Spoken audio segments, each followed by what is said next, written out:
And the Oscar goes to Jared Leto.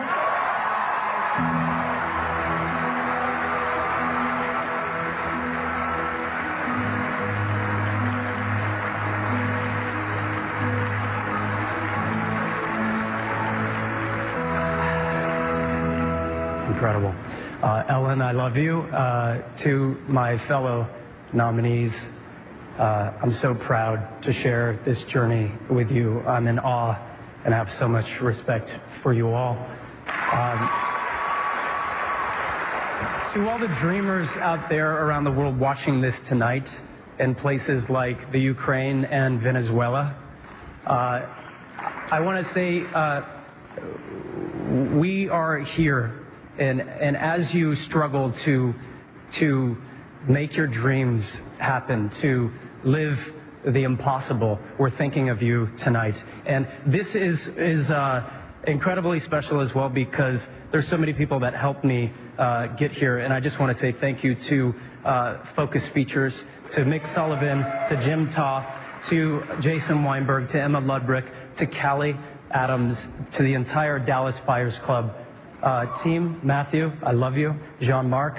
And this is for the 36 million people who have lost the battle to AIDS. And to those of you out there who have ever felt injustice because of who you are or who you love, tonight I stand here in front of the world with you and for you. Thank you so much and good night.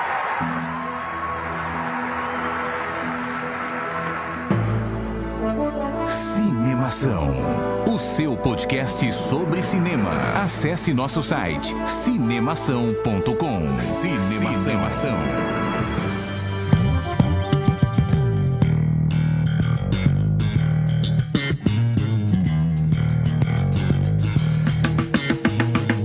Seja bem-vindo ao podcast Cinemação número 77.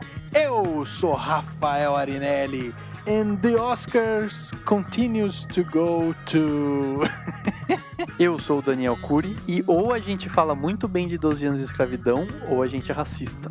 Primeira opção. Foi só uma referência à piada da Ellen DeGeneres. Gente.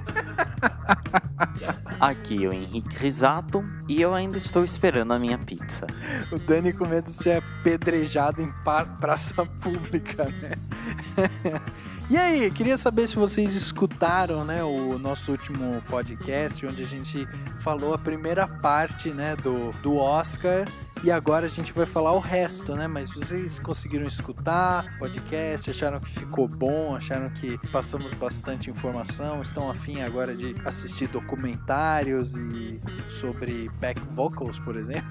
Eu tava pensando, né, eu tava ouvindo o podcast, esse último aí, acho que tem uns 2 dias, foi final de semana, e... se a gente fosse assistir todos os filmes que concorrem ao Oscar, meu, tem que ficar, sei lá, uma semana inteira indo no cinema, tipo, até mais, acho que uns 10 dias seguidos, porque é muito filme, né? Eu não gostei muito porque eu achei que a edição deixou a desejar, brincadeira. What the f***? Mas eu ouvi e não vejo a hora da gente começar a falar das principais categorias. É verdade, quanto à edição, Daniel, depois você passa no RH lá, que vai estar te aguardando lá. Mas foi legal, né, a gente falar bastante sobre o Oscar. As pessoas às vezes podem não entender, né, por que a gente dividiu em 2 partes. Então, eu gostaria que o Henrique usasse todo o seu argumento aí de retórica, de advogado safado, corrupto que ele é, para dizer aí exatamente por que dividimos em 2 partes o podcast sobre o Oscar, hein, Henrique? Nós dividimos porque é um tema muito grande, a gente quis falar de todas as categorias e não só categoria tal, quem venceu foi tal, tipo, morto. Não, a gente falou sobre todos os filmes, a gente comentou bastante sobre até o que significa cada categoria. E para não ficar um podcast muito gigante e não ocupar muito espaço no seu iPod ou no seu sei lá o que, a gente resolveu dividir, não cortar nada de conteúdo e você vai ter todo o nosso saber em 2 podcasts ao invés de 1. Só isso, muito simples. Então vamos começar o podcast Cinemação número 77.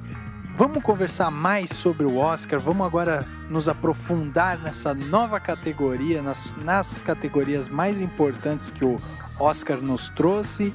Vamos falar então um pouco sobre isso, vamos pro quadro Repercussão. Agora no Cinemação. Eu começo então. Repercussão. E eu me surpreendi com o filme. Repercutindo o que rolou durante a semana. Repercussão.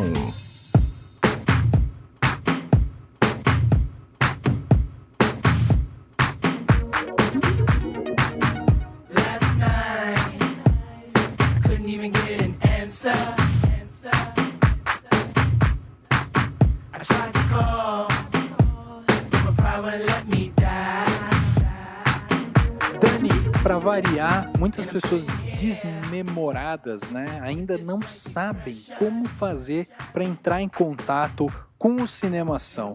Mas é óbvio que você, com toda a sua intelectualidade, vai saber responder essa questão para elas, não vai? Com certeza. Quem quiser falar com a gente pode inicialmente mandar um e-mail para contato@cinemação.com, nosso principal ponto de contato, onde você pode escrever coisas mais extensas. Quem quer interagir com a gente nas redes sociais é só ir pro facebook.com/cinemação, sempre cinema, C-A-O, sem tio, sem cedilha. Ou pode ir no Twitter, que é o @cinemação. Quem quiser seguir a gente, pode me seguir no @Daniel Cury, com Y. Pode seguir o Rafa no @Arinelli, com 2 L's. Pode seguir o Henrique no @Henrique Risato, com 1 Z e 2 T's. E quem quiser pode seguir a gente no Instagram, no @cinemação também. Comente, curta, compartilhe e fale o que vier à sua cabeça, que a gente quer te ouvir. Perfeito! E aí eu vou começar então eu lendo aqui o comentário que a gente recebeu durante a semana. E esse comentário veio do André Ruedel sobre a graphic novel Day Tripper. E ele falou o seguinte: realmente sensacional. Os irmãos Fábio Moon e Gabriel Bá mandam super bem. Cara, eu acabei de ler essa Day Tripper, é assim, eu não tenho ainda palavras para descrever ela de tão fantástica que é.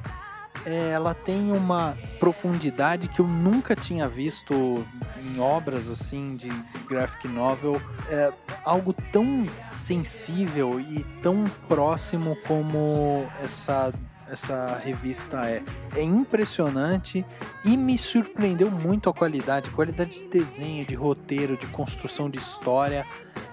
Olha, tem muita coisa que o cinema brasileiro precisa olhar com carinho, porque essa revista, por exemplo, Day Tripper, é uma que, cara, se você pegar a revista e ler, tá ali, tem um filme pronto ali para você fazer. E é uma pena realmente que o nosso mercado cinematográfico ele ainda não tem tanto essa veia comercial, né? Essa veia de business como o americano tem. Porque se tivesse e eles fossem ver a quantidade de vendas dessa graphic novel dos irmãos Fábio Moon e Gabriel Bá, com certeza algum empresário ia querer colocar uma grana em cima para fazer um filme muito bem feito, né, sobre essa história que eles narram.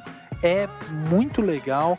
Eu já comentei em outros podcasts antigos sobre um personagem que se chama Brás, e o personagem ele conta toda a vida dele. O que é mais interessante é que ele não é linear, não é uma história linear. Então você começa no capítulo 15, vai pro capítulo 50, depois capítulo 30, capítulo tal, vai viajando pelos capítulos. E no final de cada capítulo o Brás morre de alguma maneira. Então ele morre criança, ele morre adulto, ele morre velho, sempre ele morre de alguma maneira. E é uma analogia fantástica sobre como a gente morre ao decorrer da nossa vida em alguns momentos, né? Às vezes a gente morre um pouco quando termina um relacionamento, morre um pouco quando os seus pais morrem, ou quando você muda de emprego, uma parte de você se vai, né? Então tem uma analogia muito profunda, é lindo, e essa graphic novel eu recomendo para todo mundo comprar, porque é de uma sensibilidade incrível. E se eu fosse empresário, eu colocava minha grana aí só pra fazer um filme sobre essa graphic novel. Vou ler o comentário da Juliana Costa. Ela escreveu no nosso antepenúltimo podcast, que foi sobre carreira internacional, que a gente teve a presença da Gabi. E a Juliana falou o seguinte: parabéns pelo podcast, galera. Realmente escutar alguém que se arriscou na carreira e está nos Estados Unidos lutando por um sonho é muito inspirador. Não conhecia os trabalhos da Gabi Egito, mas depois do podcast fui atrás da filmografia dela e gostei muito. No final do cast, vocês comentaram sobre alguns livros para quem está interessado em estudar mais sobre cinema. Será que poderiam nos dar mais dicas de bibliografia sobre cinema para nós? Obrigada, estou ansiosa pelo próximo podcast. Claro que a gente pode dar um monte de dica. Um monte. O Daniel vai dar umas 10 agora, o Rafa umas 10 e eu vou só dar 10 para eles falarem. Ai, que burro, dá 0 pra ele. Tava pensando aqui, a gente podia fazer um podcast sobre livros para estudar cinema ou como estudar cinema sozinho, tipo, não dá pra fazer um curso de cinema, vou estudar cinema por conta. A gente podia fazer um assim, né? Ao invés da gente dar dicas de livro agora, então vamos falar pra você, Juliana. Aguarda, vai ouvindo todos os podcasts, logo vai ter um com esse tema. A gente pode preparar um, mas antes disso eu só vou dar, eu vou só falar o título de um livro: Manual de Roteiro ou Manuel, o primo pobre dos manuais de cinema e TV. Muito bom esse livro para quem, não só para roteiro, mas também para cinema em geral. Muito bom. Tem vários outros livros muito bons, né? Mas eu vou indicar um aqui que a gente comprou recentemente para a biblioteca do Cinemação, que é justamente o livro Story, do Robert McKee. É um que, assim, ele fala muito bem, assim, destrincha muito bem como montar um roteiro, como o roteiro deve ser montado, dá vários exemplos. É muito interessante isso e eu acho que, assim, vale a pena. Mas tem vários outros, né? Tem, por exemplo, 1001 Filmes para se ver antes de morrer, por exemplo. É um livro enorme, assim, bem grosso, que tem esses 1001 filmes. E o legal é que ele não dá simplesmente o filme, tipo, assista Um Corpo que Cai, por exemplo. Ele dá um corpo que cai, ele fala do corpo que cai, mas ele explica por que esse é um dos filmes que você tem que ver antes de morrer. Então, assim, tem vários livros bons e, então, deixa anotado aí na sua listinha aí, porque você vai encontrar muita coisa, Juliana. Eu tenho um comentário aqui do João Alcântara. Ele comentou na crítica que eu escrevi sobre o filme 47 Ronins. Ele escreveu assim: galera do Cinemação, devo dizer respeitosamente que discordo com a avaliação de vocês sobre o 47 Ronins. Não acho que o filme é 5 estrelas, mas 1 estrela com certeza não é. Acho que o filme se perde em alguns momentos e o que está na cara é que tentaram adaptar uma bela história clássica japonesa para a visão hollywoodiana e isso é muito complicado. Ainda mais porque o Ocidente tem uma visão muito diferente do Oriente. Ao meu ver, o maior problema de 47 Ronins é tentar alimentar os dois públicos, ocidental e oriental, e por isso acaba perdendo sua identidade. Mas o filme tem um belo espetáculo visual digno dos quase 200 milhões de dólares gastos. Além disso, acho que o final foi corajoso e conseguiu fazer com que o filme ganhasse alguns pontos a mais. Na minha avaliação, é um filme mediano e eu daria 3 estrelas. Eu acho assim, primeira coisa, João, você tem todo o direito de dar as 3 estrelas do filme, cada um quando faz uma crítica tem a sua visão do filme. Eu continuo achando que é 1 estrela, mas também eu acho que a gente não precisa se preocupar muito com estrela, tá? Tipo, é 1, é 2, é 3. Estrela é uma forma, é um pouco reducionista até, tipo, resumir um filme inteiro em notinha de 1 a 5, mas é mais pra pessoa ter uma ideia do que ela vai ler, tá? Então quando você vê uma crítica e ela tem 3, 2, 4, 5 estrelas, você tem uma ideia do que o crítico vai escrever, do que ele pensou do filme. Mas pra você entender tudo, você tem que ler a crítica. E é claro que pela crítica que eu fiz, eu poderia ter dado 2 estrelas. Eu optei por 1 porque eu achei o filme bem ruinzinho mesmo. Não gostei de quase nada do filme. E aí você me veio com essa informação: 200 milhões de dólares. O João disse aqui que achou que o espetáculo visual foi digno. Eu não achei. Eu achei que os efeitos especiais foram bem fraquinhos, diga-se de passagem. Mas claro que é uma questão de opinião. Então, assim, é muito legal a opinião. Seria muito legal se todo mundo comentasse o que achou dos filmes que a gente escreve crítica, mas é só para as pessoas entenderem, a quantidade de estrelas não quer dizer tanto assim, tá? O debate é interessante, mas o debate sobre se é 1, 2 estrelas não vem tanto ao caso.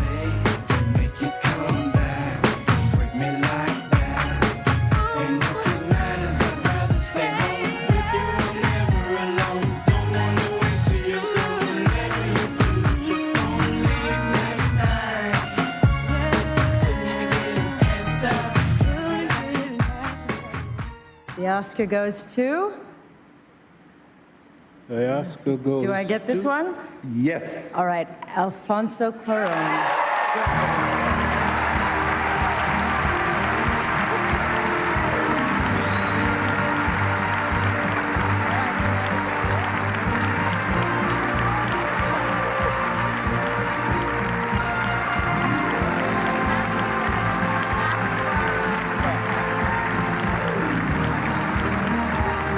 Para começar esse papo, eu acho que a gente já podia falar para as pessoas, ok, você já escutou a primeira parte do podcast, então você já está meio por dentro, mas a gente pode falar para elas que se você não escutou, né, se você está ouvinte de primeira viagem aqui, vale a pena escutar o podcast 76, porque justamente a gente fala sobre as outras categorias que a gente vai falar aqui.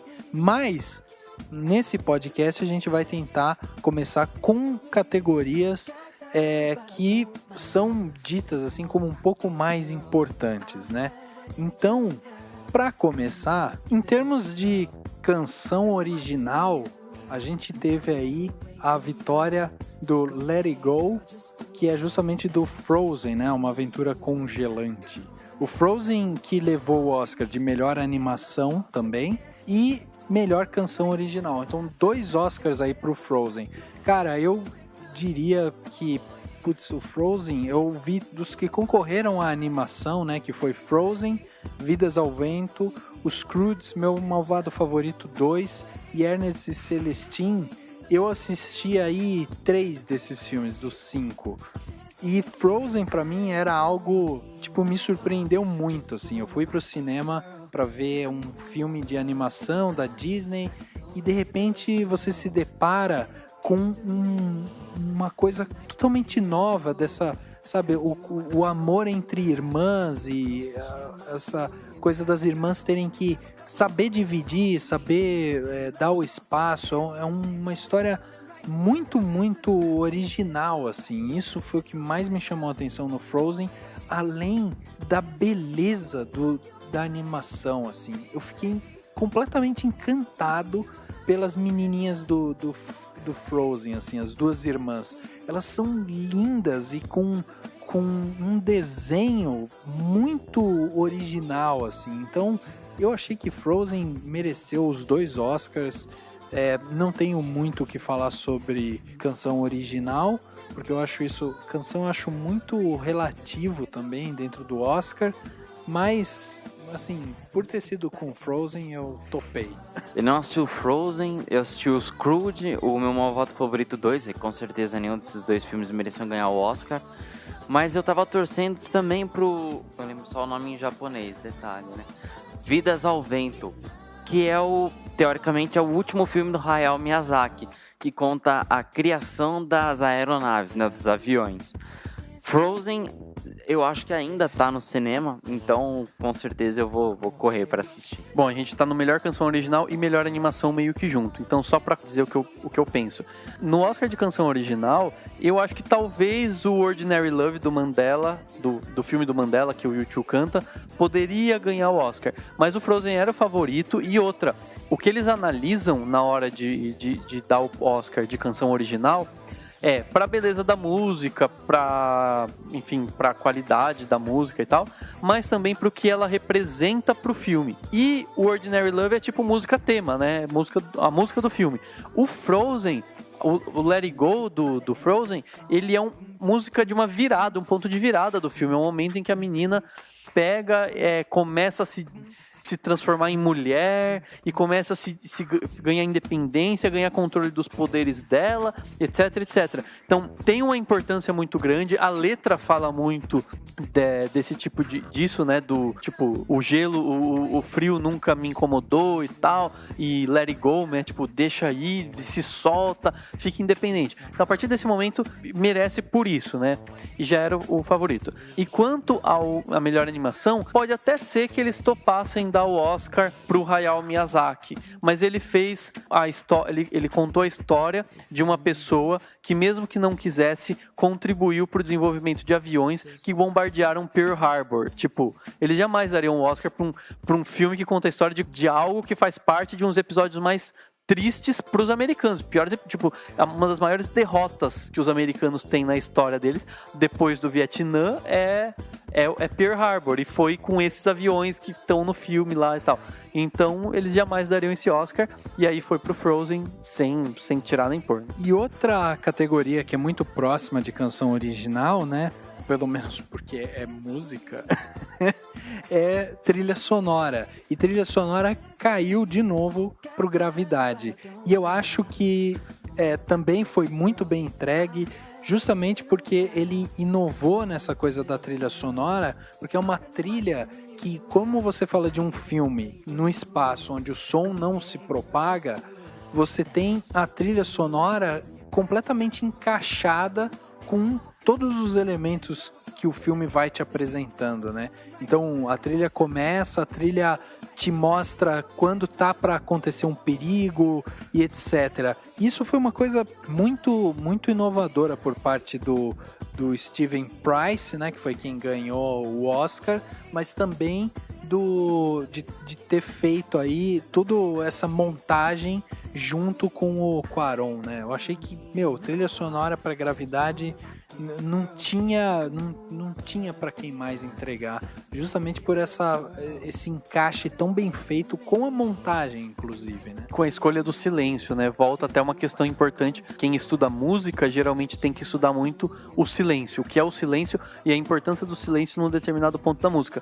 E a partir do momento que tem silêncio no filme, porque o som não se propaga no espaço, tem toda essa pegada, isso foi sensacional mesmo. Quanto ao Oscar de melhor filme em língua estrangeira, eu acho que assim, pra mim tava muito claro que A Grande Beleza ia ganhar desde sempre.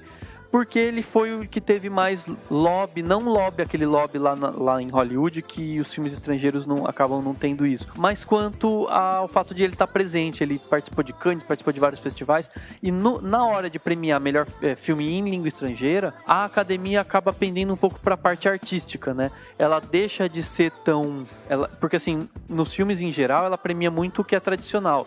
Ela não premia quem inova nada. Na língua estrangeira, não. Ela se permite premiar filme com uma pegada diferente. Filmes com... como que eu vou falar? Ela se permite a premiar filmes que ousam um pouco mais, artisticamente falando. E, pelo que eu sei, o A Grande Beleza ele tem muito isso porque ele homenageia, né, o Fellini, homenageia alguns filmes do Fellini que ganharam, inclusive, Oscars e que foram muito inovadores e artisticamente falando, muito bonitos. E aí, assim, tem o Alabama Monroe lá, que é belga, que acho que tem a questão emocional, mas não pegou tanto quanto o fato de A Grande Beleza ter sido, tipo, mundialmente falando, ele foi um certo hype. Até no Brasil, ele teve, acho que, um bom público, considerando onde ele foi exibido, né? Agora, quanto a melhor roteiro adaptado, né? O Oscar foi para 12 anos de escravidão e, cara, eu até achei que, como 12 anos de escravidão já era um filme que estava bem cotado para outras categorias,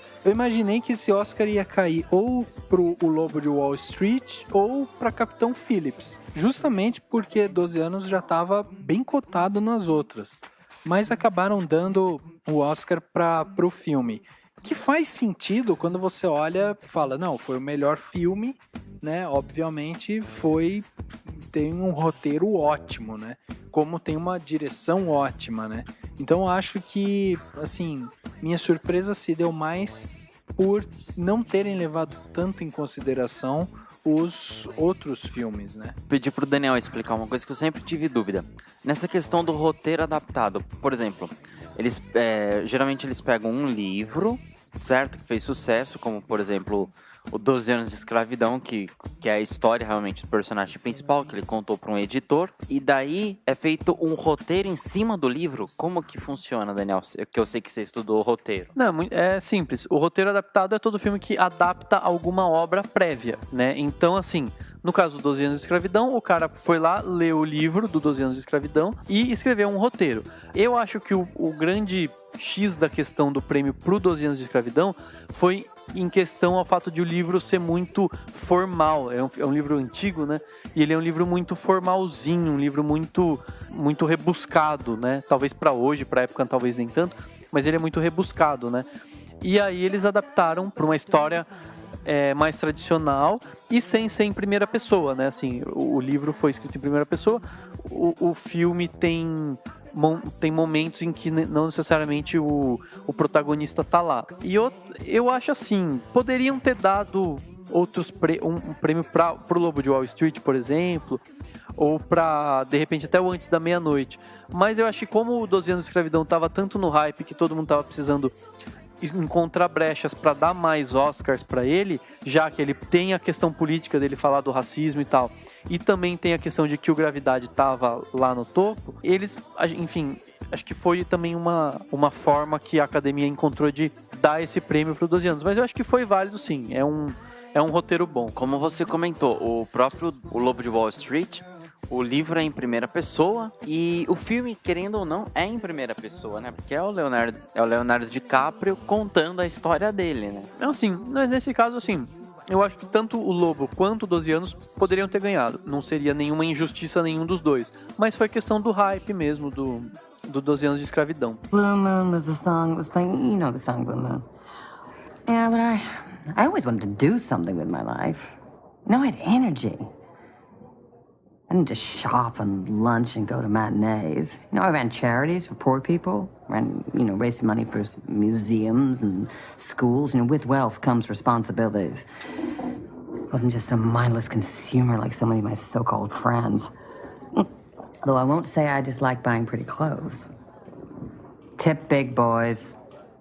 Tip big because you get good service, and they count on tips. You know, someday, when you come into great wealth, you must remember to be generous.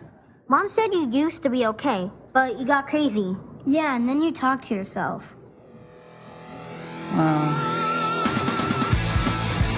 Quanto ao roteiro original, acho que foi bem surpresa. Eu acho que todo mundo estava esperando que o Woody Allen fosse ganhar com o Blue Jasmine. E deram o prêmio pro Spike Jonze pelo Her, né, o Ela. Eu acho assim, é justo e foi muito bom. Eu acho que o Ela tem, já que é roteiro original, ele é muito original mesmo, assim. A história do filme é muito original. Ele é um roteiro muito bem bolado, muito bem pensado e partido do nada, né? Tipo, o cara pegou e bolou o roteiro sem absolutamente nada, tipo, inventei uma história futurística e tem um sistema operacional, etc, etc. No caso do Blue Jasmine, eu não saberia comparar, dizer qual que é melhor ou pior, mas pode ser, não tô dizendo que é, mas pode ser que o problema lá do Woody Allen com a Mia Farrow, né, que voltou à tona e toda essa coisa tenha feito as pessoas falarem assim, eu não vou votar no Woody Allen, não vamos dar tanta bola pra ele. O que, enfim, pode ser que tenha acontecido. De qualquer forma, ele não iria buscar o Oscar, porque ele nunca vai, porque ele é mala, mas tá tudo certo. Mas, cara, o filme tem esse quê de originalidade justamente porque, cara, é uma história de amor entre um homem e um software, entendeu? E isso é muito original, meu. Assim, fazer um filme romântico, tentar mostrar esse drama humano, pincelando duas partes, né? Assim, mostrando justamente a tecnologia e também a fragilidade humana quanto a paixões, né? É de uma originalidade sensacional. Então, acho que o Ela, ele tinha que sair com algum Oscar dessa premiação que teve, e o roteiro original estava muito bem entregue, porque por mais que o Woody Allen seja um diretor muito original, um escritor muito original, ele às vezes esbarra um pouco na sua própria linguagem, né? Na sua própria forma de contar filme, né? De montar os seus filmes. Então, acaba sendo mais ou menos, assim, uma coisa meio que previsível ele tá figurando ali dentro dessa categoria. Em termos de melhor atriz coadjuvante, a gente teve aí a vitória da Lupita Nyong'o, que foi a aposta do Dani dentro do nosso mini bolão. E, cara, ela realmente, tipo, tem um papel, assim, muito importante dentro da trama do 12 anos. Ela é uma espécie de ícone, né, dentro do filme. Ela representa muito a escravidão em si como símbolo, né, de tudo aquilo que estava acontecendo. Ela tem esse peso, mas ela levar o Oscar, assim, será que a gente pode considerar que foi algo até, entre aspas, um azarão por ela estar concorrendo com Julia Roberts, Jennifer Lawrence e tal? Ou não, a gente tem nela uma pessoa, uma artista que realmente conseguiu captar bem essa personagem, né? Bom, eu penso o seguinte, a Julia Roberts não merecia, eu acho, pelo que eu vi no álbum de família. A Jennifer Lawrence também não estava no melhor papel dela, ela é uma excelente atriz, ela é bem gata, gostosa, mas ela não merecia o Oscar. Ninguém ganha o Oscar por ser gostosa. You want the truth? You want the truth? You can handle the truth! Eu acho que a Lupita foi a que mais se dedicou. Do ponto de vista político, e quando eu falo político, assim, do como o Oscar vai servir, para que ele vai servir, eu acho que também tá rolando um hype em cima da Lupita Nyong'o como uma grande personalidade. Eu acho que ela ainda vai ser uma grande atriz, tipo, com fãs mesmo, assim, ao redor do mundo. Ela já tá tendo um grande apelo na moda, ela tá fazendo ensaios e, enfim, participando de coisas de moda.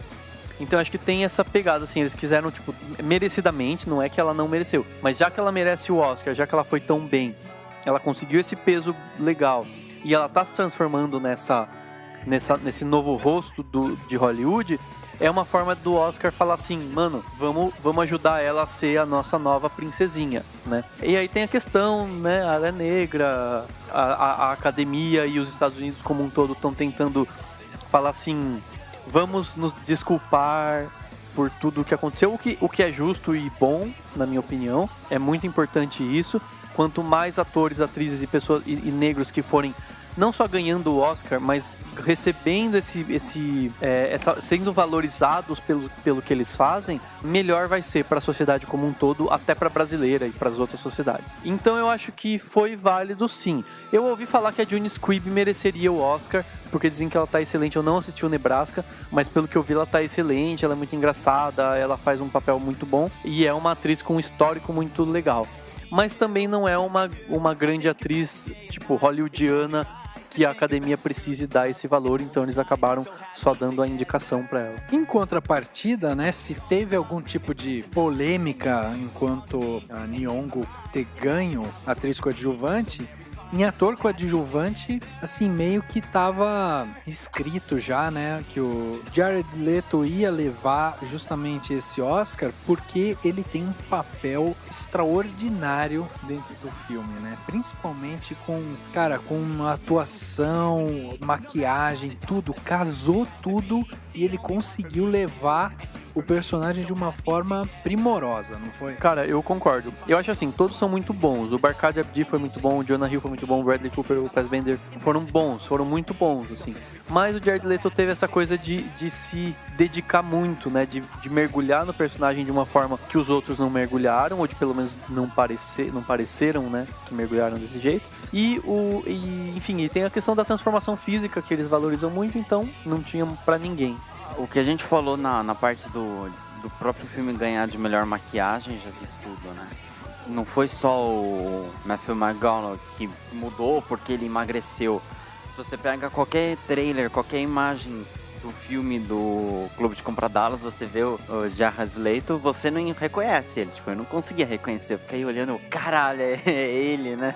Esse rosto inteiro de branco, assim. Foi, tipo, fenomenal a atuação dos dois, né? Que a gente já vai falar. Além disso, né? O cara também, eu acho que assim, de todos que estavam dentro concorrendo como melhor ator, o Jonah Hill era o mais fraquinho ali, né? O personagem que o Jonah Hill fez era um personagem interessante, interessante, sim, mas de uma personalidade bem comum dentro do cinema, né? Então, assim, que você tinha ali realmente personalidades... Olha a diferença, né? Você pega, por exemplo, a gente pega duas pessoas que não venceram e você compara com Jonah Hill, por exemplo, o Farhad Abdi no Capitão Phillips com o Jonah Hill. Porra, o Abdi fez um papel sensacional de um cara que tá ali e precisa sequestrar um navio pra viver. E ele passa fome, é de um país pobre e tal, e tá sequestrando um capitão. O Jonah Hill é um playboyzinho que tá ali fazendo a vida, ganhando dinheiro com putarias e drogas, entendeu? Então era o mais fraquinho e sem dúvida foi bem entregue. O Leto com certeza vai desfrutar ainda muito dessa vitória com outros bons filmes, porque ele é um ator muito bom, ele é bastante regular nas interpretações dele e é novo, né? Então a gente vai ter muito filme dele ainda saindo por aí, inclusive como ator, né? Não ator principal, assim. Ele tem 42 anos, né? Não é tão novo, parece mais novo do que é, mas... E tem uma coisa legal, ele fica muito tempo sem fazer filme, porque ele tem a banda dele. Então, é interessante isso. Quando ele volta muito bem. Talvez isso seja uma lição para alguns atores, falar assim, tipo, cara, tenha férias maiores, fique mais tempo sem fazer filmes para você voltar com um certo gás. Pode ser uma vantagem dele. Escutou, Robert De Niro?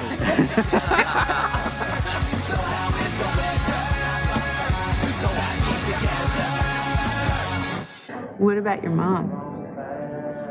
Mom was a painter. Kind of a gypsy woman, you know. She got tired of all the bullshit, all that she now did. She made this? Yep. Your mom? Yep. You ain't got to hang it or nothing. I mean, I know like you like everything perfect. I do not. You do. I will hang this. I am gonna hang this. Good. Don't you want to keep it? You enjoy your life, little lady. You only got one. Yep, sir. That's my favorite grape juice. Hey. Thanks for coming. To Wildflowers. And bone-in ribeyes.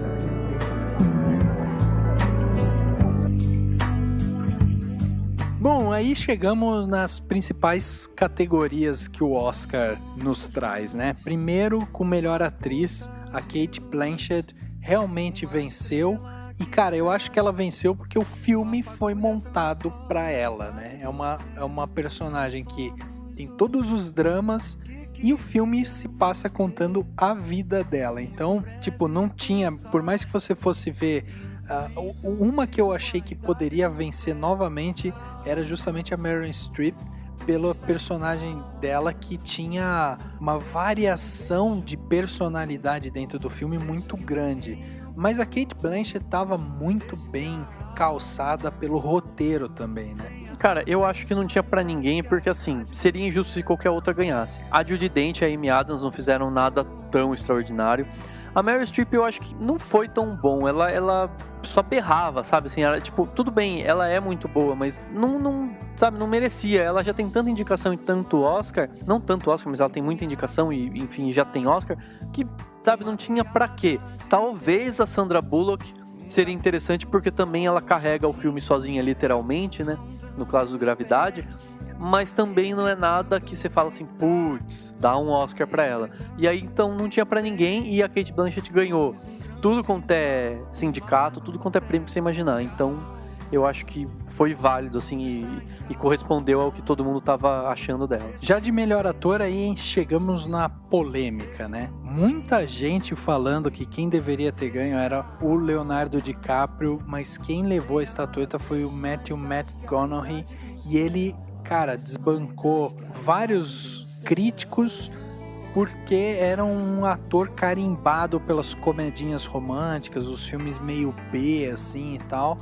E ele acabou levando essa estatueta de uma forma brilhante, assim. O papel que ele tem dentro do Clube Compras Dallas é impressionante, não só a transformação física dele, né, mas a transformação em termos de personalidade que o personagem tem, que não é a mesma coisa que a gente vê dentro do Lobo de Wall Street. Tipo, o Lobo de Wall Street, você tem a interpretação fantástica do Leonardo DiCaprio, mas você não consegue ver tantas nuances em termos de mudança, né? Então você entende que o cara é um canalha, que ele é um picareta, que ele quer viver a vida daquele jeito, mas ele é um cara que, tipo, vive a vida daquele jeito e curte aquele jeito. Então, cara, eu não sei, eu achei que tá certo, a entrega foi justa, e eu acho que o Matthew McConaughey realmente mereceu esse Oscar por tudo que ele fez no filme, assim. Eu acho que ele construiu um personagem que vai ficar pra história do cinema. Eu acho que existem dois problemas aí em relação ao Leonardo DiCaprio. Primeiro, ele tem muito fã, então tem muita gente enchendo o saco que ele tem que ganhar o Oscar. Segundo, ele fez muitas atuações muito boas. E se ele ganhasse o Oscar pelo Lobo de Wall Street, ele não ganharia pelo Lobo de Wall Street, ele ganharia pelo histórico de filmes que ele fez. Não que o Matthew McConaughey não tenha um histórico legal, ele fez alguns filmes bons, mas o Leonardo DiCaprio fez mais filmes e mais famosos, né? Tem a Ilha do Medo, tem o J. Edgar, que ele foi muito bom, tem o Aviador, que o cara arrebentou e tal. Então tem um pouco disso. Então, assim, se for achar que o Oscar tem que dar o prêmio por um histórico, ele teria que ter ganhado. Como não é assim, ou não deveria ser assim, embora às vezes seja, ele não ganhou. Mas eu acho que ele com certeza, mais 2 anos, o Leonardo DiCaprio leva algum Oscar de melhor ator. Ou pelo menos de ator coadjuvante, mas acho que de ator mesmo. Mas de qualquer forma, eu acho que foi merecido. E também tem a questão, enfim, que daí a gente pode conversar depois sobre o fato de o Lobo de Wall Street não ter ganhado nada, mas o fato dele ganhar o Oscar pelo conjunto, pela carreira dele, né, já é quase que um Oscar póstumo, né, tipo o que aconteceu com o Charlie Chaplin, por exemplo, que acabou só levando um Oscar por tudo que ele fez pelo cinema, né, e o Oscar, ele é uma premiação de filmes daquele ano, então o cara tem que ser avaliado pelo filme que ele fez, é desse jeito que eu entendo, né, é óbvio que daí, não, mas o cara tem feito muitos filmes bons e tal, mas cara, nesse ano ele foi muito bom nesse filme, mas o Matthew McConaughey foi melhor e ponto, entendeu? Já como melhor diretor, a gente teve a vitória do Alfonso Cuarón, que, cara, eu fiquei muito feliz pelo Alfonso Cuarón. Eu confesso que a minha torcida era toda pro Steve McQueen, porque eu queria muito ver ele sendo premiado justamente por ele ser negro, ter feito um filme tão corajoso como ele fez. É um cara super extrovertido e tal, e eu gosto muito do trabalho do Steve McQueen. Mas assim, pelo conjunto da obra, por tudo que o Cuarón fez e representa com gravidade, não tem jeito, o Cuarón tinha que levar mesmo. E aí eu acho que você soma, né? Você pega assim, vamos ver aqui qual que é o melhor roteiro. Aí você olha qual que é a melhor fotografia, melhor mixagem de som, melhor não sei o que, você vai olhando isso daí e você fala, qual que é o melhor filme? É tal, né? Então, tipo, tudo teve a mão do Cuarón, todas as pessoas que subiram de gravidade para agradecer o filme, todas, inevitavelmente eles chegavam lá e falavam, não, essa premiação vai pro Cuarón e tal, porque justamente ele é um cara que colocou a mão em tudo e conseguiu passar bem também o que ele queria de cada parte do filme. Então ele é um cara importante pro filme, não só como diretor, mas como idealizador e também como um cara que inspirou tantas pessoas. Então realmente é um prêmio que foi bem entregue, e por tudo que Gravidade significa, eu acho que o Cuarón tá muito bem na fita, assim, com o filme, entendeu? Acho que a ideia que o Cuarón teve, assim, foi de não ter limites. Tipo, puxa, a gente podia fazer um filme assim, tem que ser desse jeito, tal.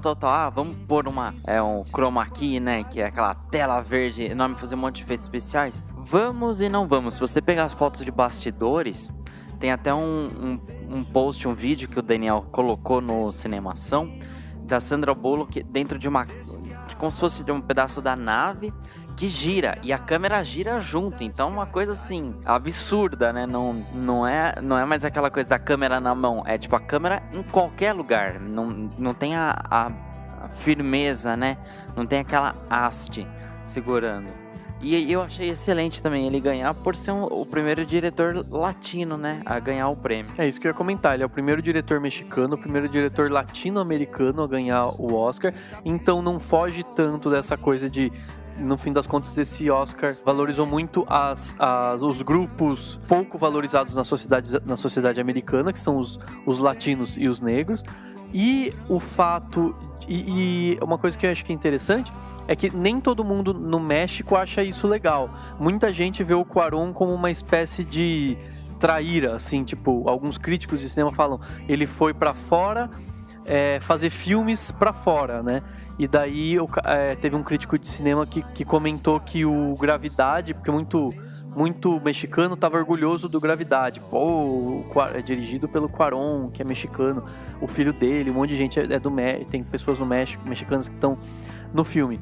E o cara falou que o filme é tão mexicano quanto o Bebê de Rosemary é um filme polonês. Porque o Roman Polanski é polonês e dirigiu o Bebê de Rosemary, que não é um filme polonês. O que, assim, eu não acho que seja uma crítica. Eu não acho que você possa condenar alguém por falar assim, pô, tipo, no caso ele mora em Londres, né, o Cuarón. Ah, ele mora em Londres, ele tá lá, ele fez com equipes britânicas, todas as equipes que ganharam de som, os prêmios técnicos são todas equipes britânicas, e só por isso você vai... Enfim, você não pode condenar o cara. Tem mais, é que se orgulhar porque pelo fato de ele ser mexicano, dele ter uma carga de trabalhos de filmes mexicanos, e de poder a qualquer momento voltar e tal, e levar... Mas enfim... Mas eu acho muito curioso que ele seja o primeiro diretor latino-americano a ganhar um Oscar. E outra coisa interessante que eu reparei até foi eu vou até dar nome só para não parecer que é plágio, tá? Foi o Pablo Vilaça que comentou isso. Quem deu o prêmio, quem foi lá entregar o prêmio de melhor diretor foi o Sidney Poitier, que foi o primeiro ator negro a ganhar um Oscar, né? E até ele comentou, ele falou assim, olha, se os organizadores, a academia, tipo, os organizadores colocaram o Sidney Poitier pra apresentar isso, eles estão esperando que o Steve McQueen ganhe, porque o que eles estavam esperando? O resultado vai ser o Steve McQueen vai ganhar, então vamos ter um negro dando um Oscar para um negro, tipo, vai ser uma coisa icônica. E na hora que eles tiram o envelope, a Angelina Jolie olha e fala, eu anuncio, tal, tipo, não foi o que a gente tava esperando. Aí deixa pra Angelina Jolie, que era tipo o backup lá, né, pra não acontecer isso. Não que não seja bonito, eu achei que foi bem legal o fato de Sidney Poitier ter anunciado o prêmio de diretor pro Alfonso Cuarón, mas provavelmente eles colocaram lá com essa pegada, né, de ter uma questão icônica, de simbolizar algo tipo, né, de algumas décadas atrás e o Steve McQueen que eles provavelmente estavam esperando. Mais ou menos o que aconteceu na época que o Brasil concorreu ao Oscar com o Central do Brasil. Quem concorria era a Vida é Bela, e quem foi entregar o prêmio de melhor filme estrangeiro foi aquela atriz italiana que eu esqueci o nome. What? Foi a Sofia Loren, né? Que é um ícone italiano, das atrizes italianas, uma das mulheres mais bonitas do mundo, segundo muita gente, papapá. Enfim, e naquele momento, eu lembro que naquela época eu li uma entrevista com a Fernanda Montenegro e ela falou assim, a partir do momento que eu fiquei sabendo que a Sofia Loren ia entregar o Oscar de melhor filme estrangeiro, eu sabia que já tinham ganhado pra A Vida é Bela, né? Então é mais ou menos nessa pegada, só uma curiosidade que eu acho importante. Like any other human endeavor, making a film can be a transformative experience. And I want to thank Gravity because for many of us involved in this film, it was definitely a transformative experience. And it's good because it took so long that if not, it would be like a waste of time. And what it really sucks is that well, for a lot of these people, that transformation was wisdom. For me, it was just the color of my hair. I want to share this with all these wise people who made this movie happen. My amazing son and co-writer, Jonás Cuarón.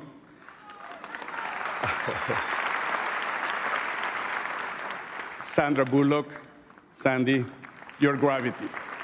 You are the soul, the heart, of the film. You're the most amazing collaborator and one of the best people I ever met. George Clooney for your absolutely trust. David Heyman, Chivo, and Tim Weber for making this film happen. The wise guys of Warner Brothers, the wise people at Warner Brothers. Kevin Toshihara, Sue Kroll, Dan Feldman, Greg Silverman, Lynn Harris, Chris DeFaria. And the film took so long that we went through 2 different administrations, so I have to honor as well Alan Horn and Jeff Robinoff, Alejandro González Iñárritu and Guillermo del Toro, Gabriela Rodriguez, Steve Rabinow, Henry Holmes, Jim Burkes and Tracy Jacobs, and Christine, y como siempre, Scheherazade, Bu Olmo, y esto es gracias a ti, mamá. Si algo yo por estoy aquí es por ti, y esto es para ti. Te amo. Bye, guys.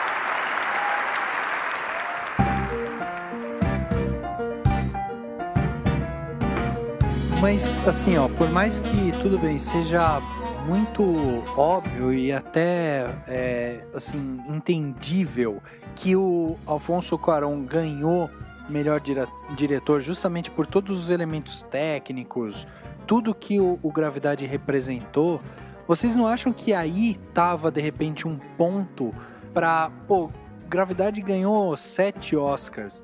De repente, melhor diretor, eles não poderiam entregar pro Scorsese, por exemplo, justamente porque o Lobo de Wall Street não levou nada, cara. Não foi assim Pô, poderia ser esse vamos dizer assim, a medalha de honra, sabe, pro Scorsese por tudo que o Lobo de Wall Street fez, entendeu? Eu acho que daí já entra aquela questão de que não é, tipo, uma pessoa decidindo. Fala assim, vamos dar esse prêmio aqui porque não deu nada. É um monte de gente votando. E aí as pessoas acabam pendendo pra dar o prêmio pro Gravidade, porque falou assim, pô, aquilo que você falou, votei em melhor som, votei em melhor... tudo que é técnico, enfim, ele revolucionou, teve a fotografia, tal. O diretor que tem que ganhar. E eu acho que o que tava em jogo aí nesse momento é o seguinte, eu vou até lembrar da piadinha que a Ellen DeGeneres fez. A Ellen DeGeneres fez no começo do Oscar. Ela falou o seguinte, existem 2 possibilidades hoje para a noite de hoje. Possibilidade número 1, 12 anos de escravidão ganha. Possibilidade número 2, todos nós somos racistas. Então eu acho que existia um consenso entre os votantes da academia de que se não der o prêmio de melhor filme por 12 anos de escravidão, a academia de Hollywood vai ser lembrada para o resto da eternidade como uma instituição racista, etc, etc. O 12 anos de escravidão tem um motivo político nesse sentido que a gente tem falado nesse podcast, um sentido político de precisar ganhar o Oscar, por vários motivos, pelo que ela simboliza, pelo fato de ter poucos filmes sobre escravidão, pelo fato de o filme ter sido colocado como obrigatório no ensino, tipo, todas as escolas dos Estados Unidos vão precisar exibir esse filme para todos os alunos por muito tempo, isso vai transformar o filme num dos filmes mais assistidos do mundo, provavelmente. Então, assim, a partir desse momento, eles se sentem na obrigação, a gente vai precisar dar o melhor filme para 12 anos de escravidão. Só que o Gravidade é muito foda, então a gente precisa dar o melhor diretor pro Alfonso Cuarón. Então eu acho que tem um pouco disso. Mas a partir do momento em que o Sidney Poitier entrou lá, significa que tinha muita gente em dúvida. Fala assim, pô, vai ficar pau a pau o Cuarón e o McQueen. Entendeu? Eu achei muito legal porque quando o Cuarón ele sobe para receber o prêmio, ele agradece o Iñárritu e agradece também o Del Toro, que são 2 diretores mexicanos que estão lá também em Hollywood, fazendo lá seus filmes e tal. E eu achei isso tão legal porque mostra uma coisa que a gente já tinha comentado antes, que esses diretores mexicanos, eles trocam muita figurinha, né? Eles devem conversar muito entre eles para justamente ver qual que é o melhor caminho, como que pode fazer e tal. Então existe uma união entre eles, né? Então eu achei muito legal isso, ele ter lembrado, né? No meio do discurso dele, ele lembrar desses 2 ícones do cinema mexicano, né? É muito do que a gente falou sobre com a Gabi Egito no podcast de carreira internacional, né?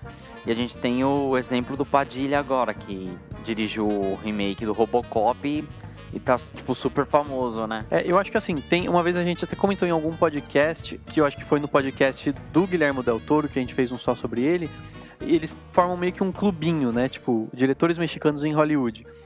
E de qualquer forma eles são provavelmente amigos e conhecidos e tal, mais ou menos como seria, imagina se o Padilha subisse lá pra receber o Oscar, ou, sei lá, mais provável o Fernando Meirelles, não sei. O Fernando Meirelles sobe lá pra receber o Oscar por algum filme que ele fez. Se ele tivesse em Hollywood, fazendo filmes em Hollywood, eles com certeza ia comentar sobre o Padilha, que tá no mesmo barco que ele, porque eles são amigos também, se conhecem e trocam figurinhas. Então eu acho que eles são...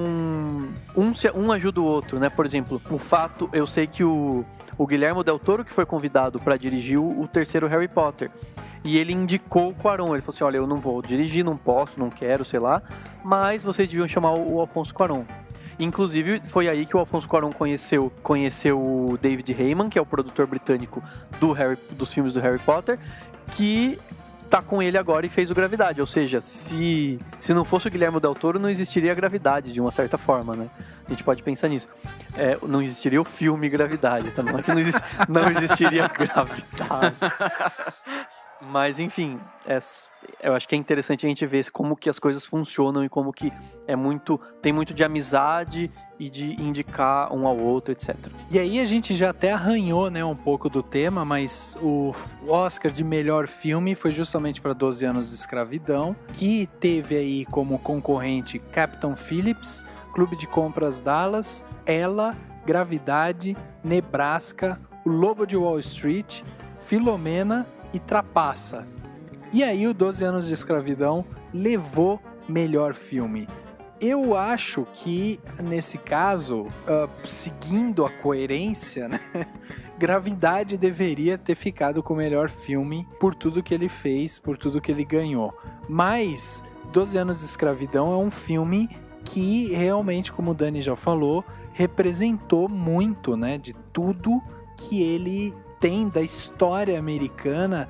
E eu até vi um tweet do Marco Gomes, né, que é um dos cofundadores lá, do fundador da Boombox. E o Marco Gomes, ele até escreveu o seguinte: assisti 12 anos de escravidão, estou arrasado com aquela raiva da humanidade. Então, tipo, o filme é isso, assim, antes de efeitos especiais, antes de qualquer coisa, o filme ele foi feito para te levar à angústia, para te deixar completamente amarrado por tudo que a escravidão fez. Então você assiste o filme e você fica com aquele asco do que foi, do que aconteceu. E é totalmente diferente, por exemplo, de Django, né? Porque Django, você, tipo, tinha ali um negro se vingando, né? E no 12 anos de escravidão você tem a coisa muito mais crua, muito mais simples, né? A gente ainda vai fazer um podcast sobre 12 anos, mas é um filme que, assim, ele chama totalmente a atenção e foi justamente aclamado por conta de todo esse sentimento que ele transporta, né, para você quando você assiste o filme. Nesse caso, nesse ponto que a arte é complexa de se analisar, né?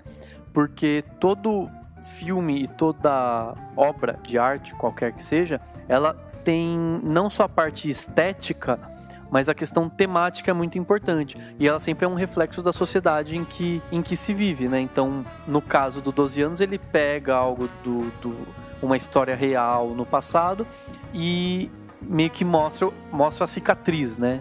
Dá um tapa na cara, lembrando todo mundo que existe essa marca profunda por conta da escravidão, etc. E eu acho que aí que é o ponto em que todo mundo fica na dúvida. Tipo, Gravidade tem a questão estética, tem a questão técnica, tem a questão de inovação. Mas a parte temática pesa muito na hora de você dar o prêmio de melhor filme. Aí tem a questão que a gente tem falado sempre de a academia jamais não daria o Oscar pro 12 anos, ou se fizesse isso, ela ia, enfim, ser criticada demais pela questão temática. Tipo, a gente vive um momento da história da humanidade em que finalmente as pessoas estão olhando para trás, vendo o quanto o ser humano, daí no caso a gente vai falar da questão racial, brancos e negros, mas existem outros momentos terríveis na história da humanidade em que um escravizou o outro, matou o outro, fez crueldades, etc, etc. E a gente está começando, eu acredito pelo menos, estão começando a olhar para tudo isso e falar assim, ok, vamos tentar curar essa ferida, vamos tentar cicatrizar esse sangramento. E aí a academia precisa, por uma exigência, falar assim, não, calma lá, vamos dar. Eu acho que é muito merecido, porque é o melhor filme que tem. Eu acho que ele... É que é muito difícil dizer que ele é melhor que Gravidade, né? Por todas essas questões. Mas eu acho que é muito importante que a academia entenda o papel dela. E a partir do momento em que ela dá o prêmio de melhor filme, ela tá... É como se ela tivesse mesmo, tematicamente falando, colocando um pano na ferida para tentar começar a melhorar tudo isso. One, I love this movie. Just as film, as a lover of film, the filmmaking, this heroic story of a man in this inhumane situation trying to get back to his family. I love this film. I love the filmmaking. It's counterintuitive to the way we're making films today. It's a real achievement by Mr. McQueen here. I love this movie. I think it's important. I think it's important because it deals with our history that we haven't it's important that we understand our history, not for any kind of guilt, but that we understand who we were so we can better understand who we are now and why we're having the specific problems we're having or the successes we're having, and most importantly, who we're going to be. So it's important for that. But listen, at the end of the day, we just hope that this film remains a gentle reminder that we're all equal. We all want the same. We want dignity and opportunity for ourselves and our family, and that another's freedom is every bit as important as our own. And that's it, and that's everything.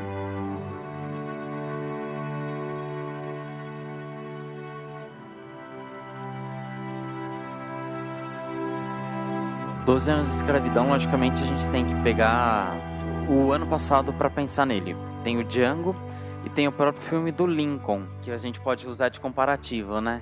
E principalmente no Lincoln tinha a questão do fim da guerra entre o Norte e o Sul. O Sul queria manter a escravidão e o Norte já tinha abolido. E casa exatamente com o que é o filme do 12 anos de escravidão.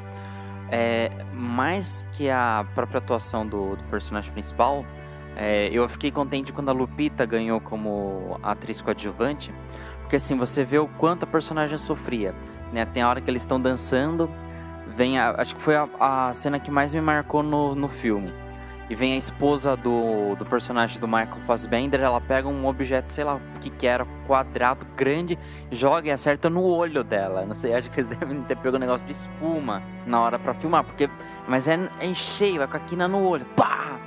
Daí ela cai e chora.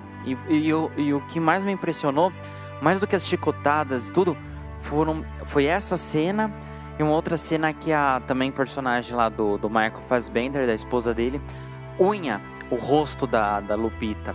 E dá essa impressão de que sangrou, não mostra, mas ela fica com a mão no rosto chorando que nem uma criança indefesa. Eu acho que é isso que o filme mostrou pra gente.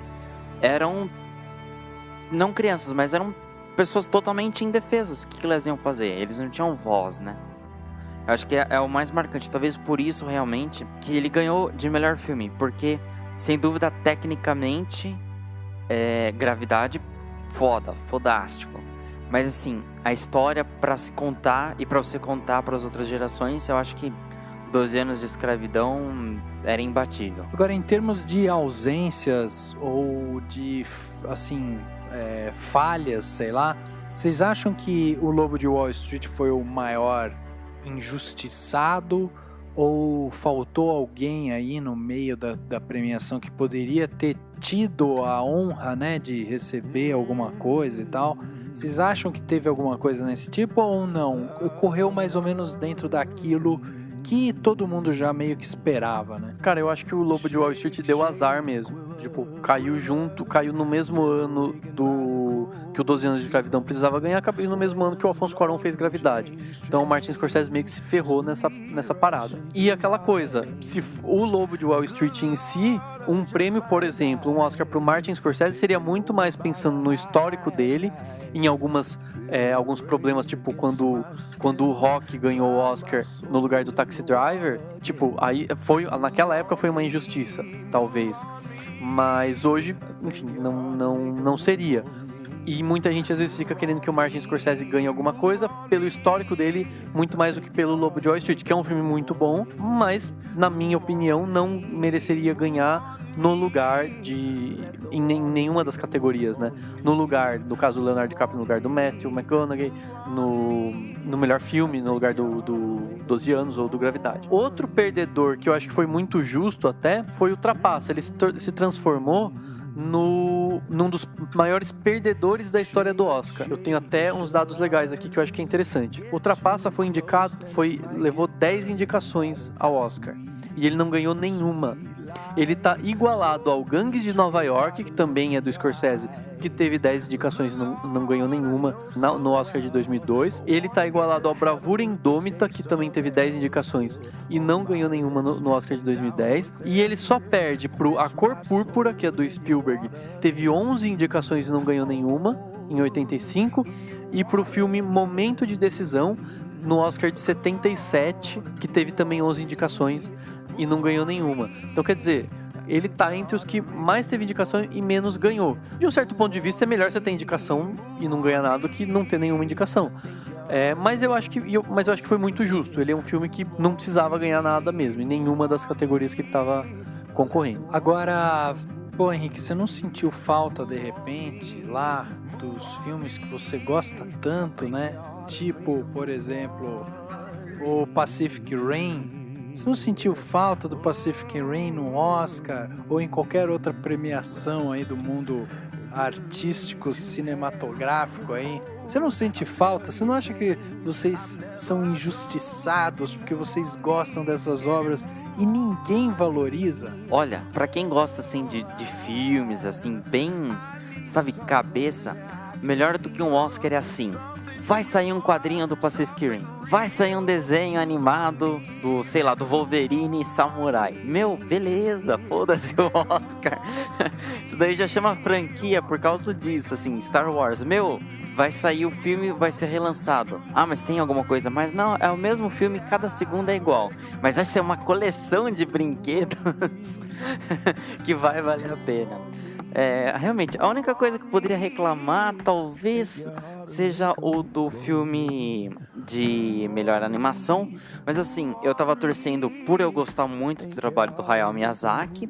Mas assim, Frozen, eu não vi uma crítica negativa. Então eu preciso assistir os dois e depois você me pergunta de novo. Eu acho que é importante a gente lembrar também de uma coisa legal desse Oscar, que foi o fato do Brad Pitt ter ganhado o primeiro Oscar dele. O cara foi indicado 3 vezes como ator e aí ele foi lá e ganhou o Oscar. Porque na verdade o Oscar de melhor filme por 12 anos de escravidão não foi pro Steve McQueen, que é o diretor, foi pro Brad Pitt, que é o produtor do filme, né? E ele só, na verdade, falou rapidinho e cedeu o espaço pro Steve McQueen falar. Provavelmente não faria isso se o Steve McQueen tivesse ganhado de melhor diretor também. Então acho curioso isso, né? O Brad Pitt ganhou o primeiro Oscar dele, e a foto que a Ellen DeGeneres fez, que foi a mais retweetada da história e tal, foi uma vitória do marketing. E quando a gente fala de marketing, tem muita gente que acha que é baboseira, ou é estupidez, ou é desnecessário. Eu acho que as pessoas precisam entender que a Academia de Hollywood, ela faz coisas muito, muito boas, muito legais. Ela tem biblioteca, ela tem um trabalho de recuperação de filmes antigos, ela tem um trabalho de manutenção de filmes, ou clássicos ou até novos que precisam ser mantidos.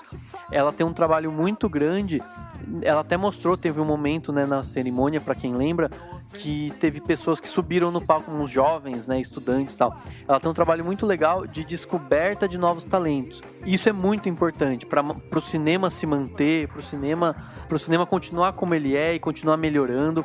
Ela faz a Academia de Hollywood também premia prêmios de tecnologia, né? Eles não exibem lá, porque acho que realmente não caberia, ficaria muito longa a cerimônia, mas eles exibiram um momento lá em que eles deram um prêmio, tipo, pro cara que desenvolveu uma nova técnica de filmagem, pro cara que desenvolveu software de montagem que facilita o trabalho do montador. E tudo esse tipo de coisa. Então eles valorizam muito isso. Só que é muito difícil eles ganharem dinheiro, porque ninguém paga. Quem que paga?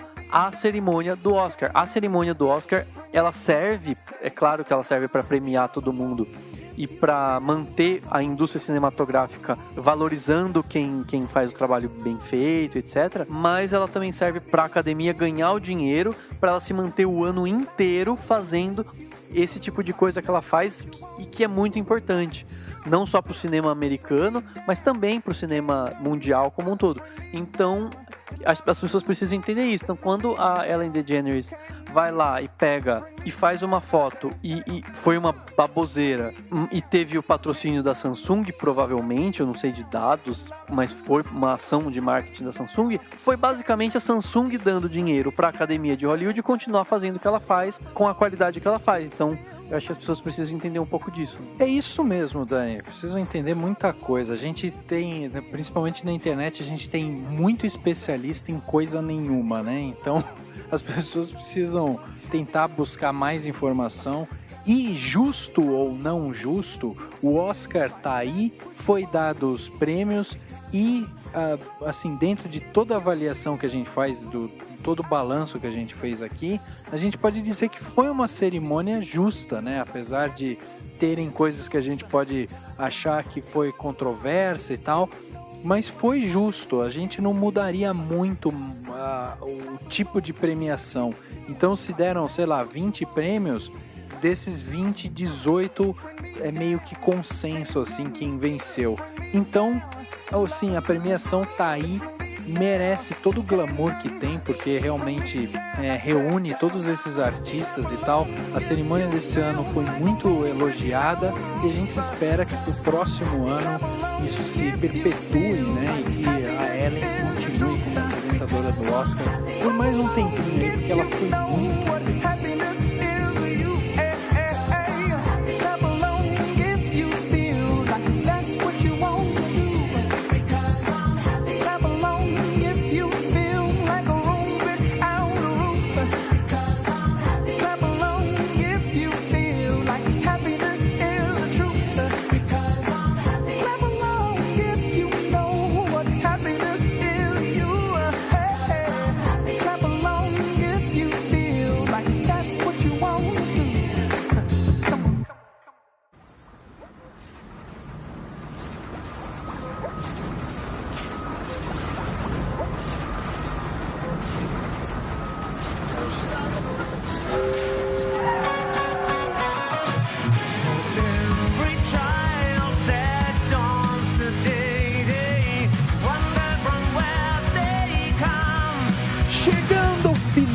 do podcast Cinemação número 77, cada vez mais próximo do número 80. Isso porque eu adoro os podcasts com números redondos, porque eles representam nós que somos redondos. E a cerveja que a gente bebe enquanto faz o podcast, que a gente não vai falar qual é, porque eles não quiseram patrocinar. Olha, boa ideia, hein? Se você precisa de ter sua marca no podcast, né? Ou em qualquer lugar no Cinemação, entre em contato com a gente através do contato@cinemação.com e entre aí em contato para a gente poder falar sobre parcerias, hein? Estamos abertos a várias parcerias, patrocínios, dinheiros, doações, tudo que possa imaginar dentro dessa parte. Estamos bem, assim, afim de fazer essas coisas. A gente é um pouco vendido, né, Henrique? Um pouco não, a gente é totalmente vendido. E R$10 já tá levando já. Menos as minhas críticas, eu não troco estrela de filme por dinheiro. Se o filme é 1 estrela, se o filme é 12 estrelas, vai ser 1 estrela, vai ser 12 estrelas. Não vem que não tem. Nem por 10 mil reais. Tipo, Daniel, você colocou 2 estrelas lá, coloca 3, vai. 10 mil reais aqui, ó. Eu vou ficar muito bravo, mas eu vou aceitar. Brincadeira. Oh, I'm sorry. Did I break your concentration? I didn't mean to do that. Please, continue. Aqui não faz, né, o dinheiro com a gente. Pois é. Então, chegando ao final de mais um podcast, concluímos então a saga de Oscar, né? Falamos tudo e mais um pouco sobre Oscar. Vocês acompanharam aí nessas 2 partes que a gente dividiu.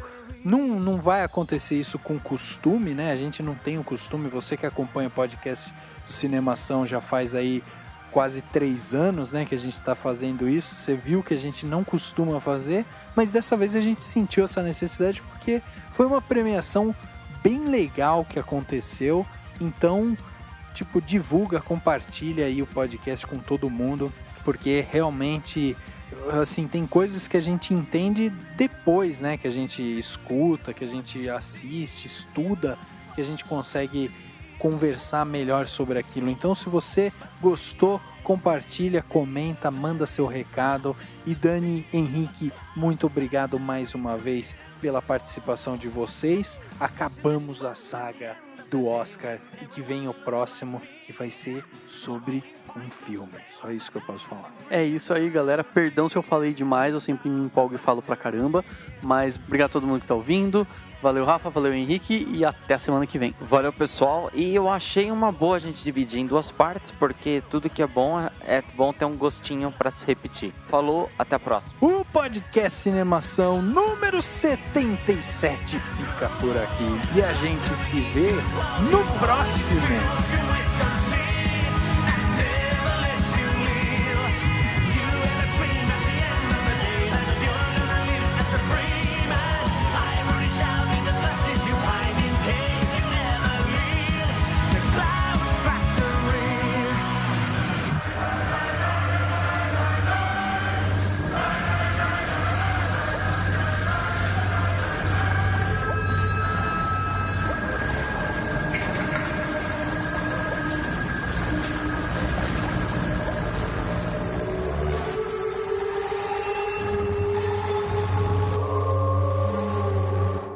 Ação.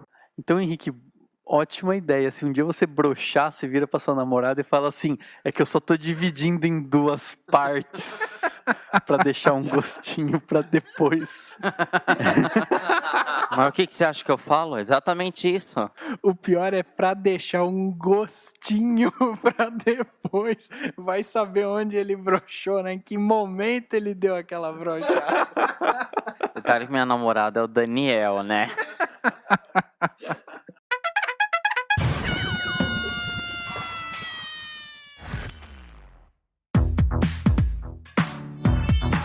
Esse podcast foi editado pela Isso Aí Design. Tudo isso é forma com função. É design estratégico. É isso aí.